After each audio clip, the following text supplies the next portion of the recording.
आदाब किसान भाइयों, आप सबका स्वागत है मेरे यूट्यूब चैनल पर। मैं सज्जू ख़ान।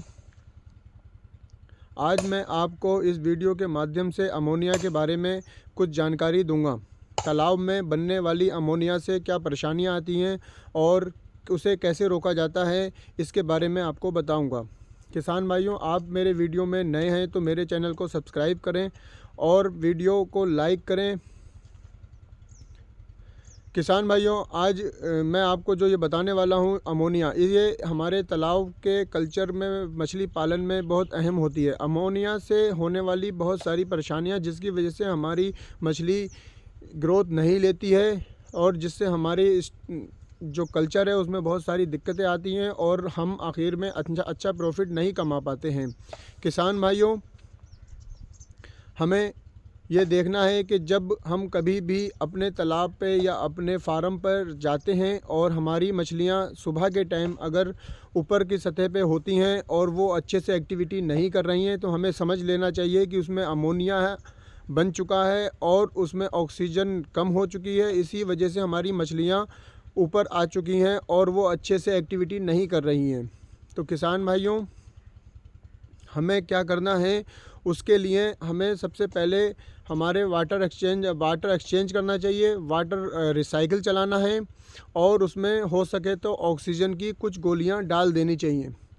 किसान भाइयों, इस कंडीशन पर मछली को बड़ी सुस्ती महसूस होती है और जिसकी वजह से वो अच्छा फीड नहीं करती है। अमोनिया बनने का सबसे बड़ा कारण ये होता है कि अगर हम ओवरडोज दे रहे हैं, अब ओवर फीडिंग करा रहे हैं फ़िश को, तो अमोनिया बनने के चांसेस ज़्यादा होते हैं। हमें ये ध्यान रखना है कि हमारे 1 एकड़ के पॉन्ड में कितनी डेंसिटी है और उसका बायोमास कितना है और उसी हिसाब से कैलकुलेट करके हमें अपनी फ़िश को फीडिंग करानी है। और ज़्यादा फीडिंग कराने से एक नुकसान ये भी होता है कि हमें मोर्टेलिटी का सामना करना होता है। जैसे कि जब हम ज़्यादा फीडिंग कराते हैं तो फ़िश ज़्यादा खा लेती है और कुछ फ़िश का जो पेट है ज़्यादा भरने की वजह से उसको ऑक्सीजन की ज़्यादा ज़रूरत होती है और इस कंडीशन में जब अमोनिया बन जाती है तो उसे फिर उसके मरने के चांसेस ज़्यादा हो जाते हैं। किसान भाइयों, हमें इस चीज़ का बहुत ध्यान रखना है कि हमें ओवर फीडिंग नहीं करानी है। हमारा जितना बॉडी वेट, उसका बायोमास जितना टोटल आ रहा है उतना ही हमें उस पर फीडिंग करानी है, उसके हिसाब से ही फीडिंग करानी है, उसकी कैलकुलेशन के हिसाब से फीडिंग करानी है। किसान भाइयों, अब हम जब भी ऐसा होता है तो हमें इसी तरीके से अपनी मछलियों को बचाने के लिए उस वक्त ये काम करना होता है।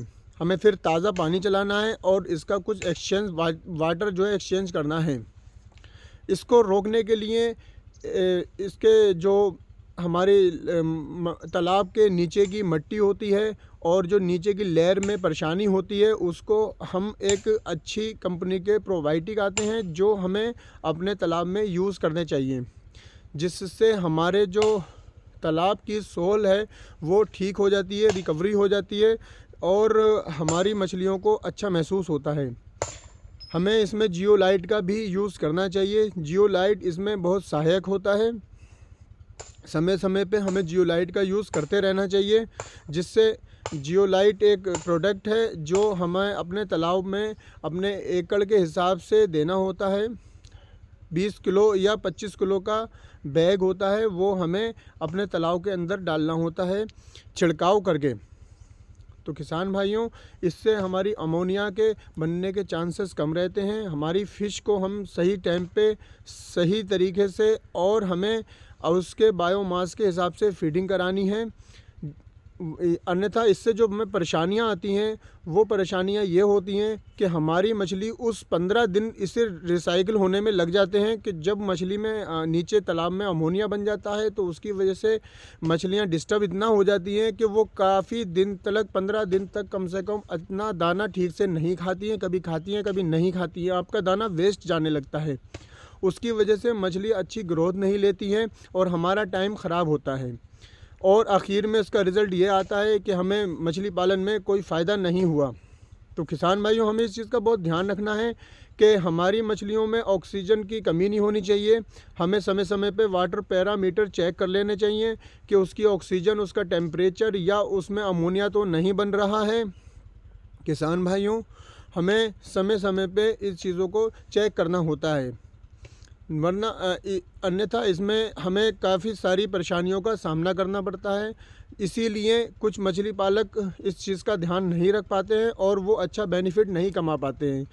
तो इसलिए किसान भाइयों, हमें इस चीज़ का बहुत सारा ध्यान रखना है कि हमारे तालाब में अमोनिया ना बन सके। अमोनिया को बनने से रोकने के लिए समय पे इसमें कभी कभी जाल भी चलाना होता है, जिसकी वजह से जो इसके नीचे गैसेस इकट्ठी हो जाती हैं पानी के अंदर, वो गैसेस रिलीज़ हो जाती हैं और उससे हमारी अमोनिया नहीं बनती है। पंगास मछली को हमें जल्दी से जल्दी जाल नहीं चलाना होता है और हम आईएमसी के लिए जो भी हमारी रोहू, कतला, मृगल, कामन कार्प और सिल्वर कार्प फिशेस जो होती हैं, उसमें हमें लगभग 15 से 20 दिन या 1 महीने के अंदर अंदर एक बार जाल चलाना चाहिए, जिससे उस मछली को हमें वेट करके ये भी पता होता है कि हमारी मछली कितना बड़ा हो रही है और कितनी छोटी हो रही है। तो किसान भाइयों, हमें उसके वेट को एक काउंट करना चाहिए कि हमारी टोटल मछली इसमें कितनी थी और कितना वेट हो चुका है। उसके बायोमास के हिसाब से फिर हमें कैलकुलेशन करने के बाद फीडिंग करानी है, जिससे वो अपना फीड सही समय पे सही टाइम खा लिया करेगी। उससे ही हमारी अमोनिया गैस बनने के चांसेस कम रहते हैं। अमोनिया गैस अपने तालाब में ना बनने दें। इस कंडीशन में मैंने आपको सारी बातें बता दी हैं कि आपको क्या क्या करना है। आगे के लिए इससे उचित वीडियो बनाने के लिए आप मेरी वीडियो को लाइक करते रहें और मेरी वीडियो के चैनल को सब्सक्राइब करते रहें। आप मेरे चैनल को सब्सक्राइब करते रहें। आपको मेरा वीडियो देखने का धन्यवाद। Thank you very much.